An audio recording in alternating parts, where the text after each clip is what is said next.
Anything to say, Mr. Weisselberg?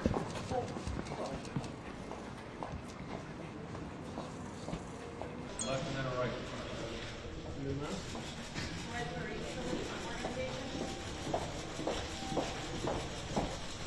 Alan, you worried about prison?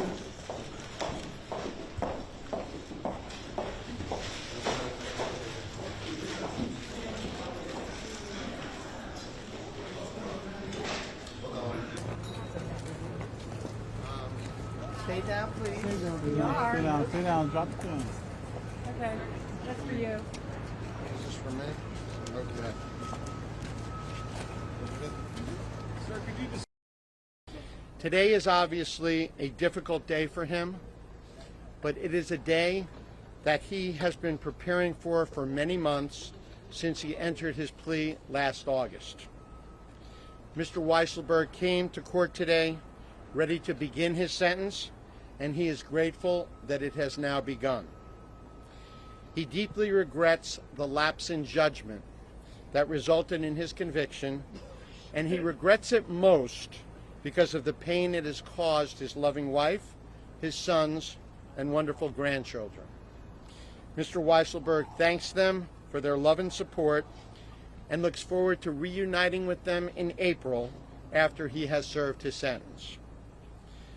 Mr. Weisselberg also regrets the harm his actions have caused to the Trump Organization and members of the Trump family. He is grateful to them for their continued support throughout this difficult chapter of his life. Is there anything you want to say to For the rebut that? people too, not just the Trump family. Utter bullshit.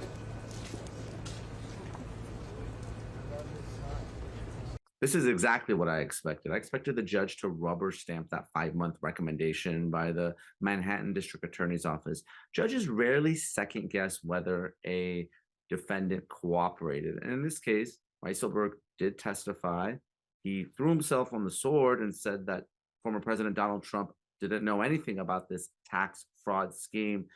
But ultimately, I think the judge said he did enough to cooperate and get a significantly reduced sentence. He was looking at a potential maximum of 15 years in prison, and he's sentenced to 5 months, probably only going to serve about 100 days.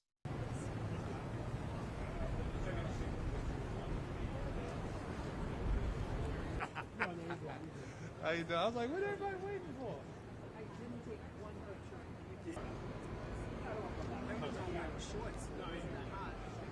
Yeah, I don't think Weisselberg will serve the full 5 months. There is a reduction for good behavior, and usually inmates in New York serve about 2/3 of their sentence. So I expect him to serve about 100 days in Rikers Island.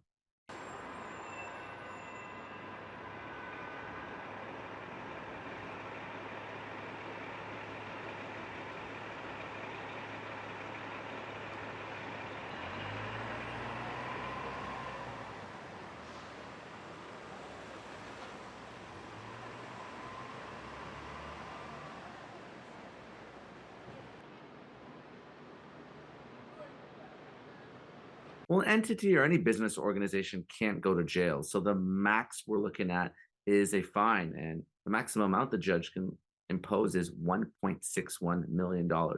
Even though that's significant, that's not a whole lot of money for someone like former President Donald Trump. And under New York law, there's no mechanism to dismantle these companies, so they will remain in business. Of course, it may affect their ability to get a loan or enter into contracts or do business because now the entities are convicted felons, but they will continue to exist.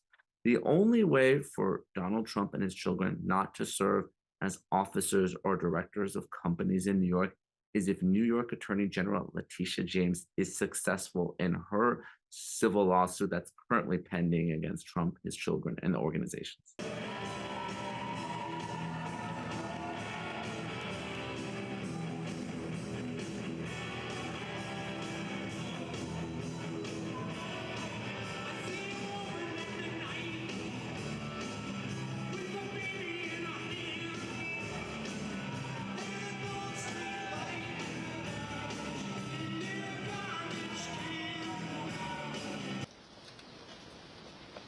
Attorney General, is this the just the beginning of your investigation into the Trump Organization. The indictment speaks for itself.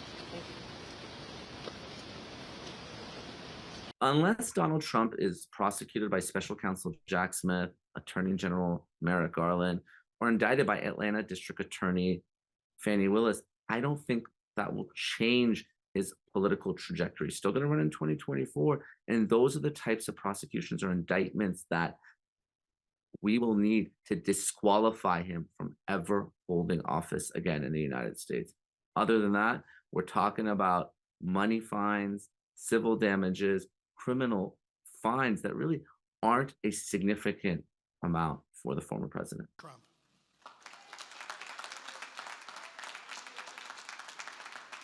Thank you, everybody. I raised close to $6 million. It'll probably be over that amount when it's all said and done. But as of this moment, it's $5.6 million. Wow, what a crowd this is. It's freezing out here. It's freezing out here.